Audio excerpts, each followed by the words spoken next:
तुषाराभं चिरोदार्णवसम्भवं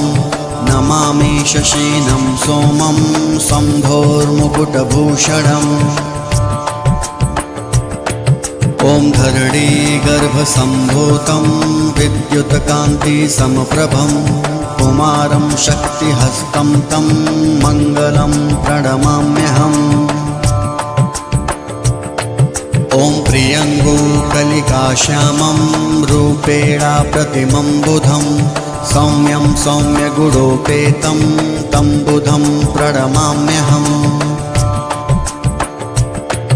ॐ देवानां च ऋषीणां च गुरुकाञ्चनसन्निभं बुद्धिभूतं त्रिलोकेशं तं नमामि बृहस्पतिम् ॐ ह्रीं कुन्दमृडालाभं दैत्यानां परं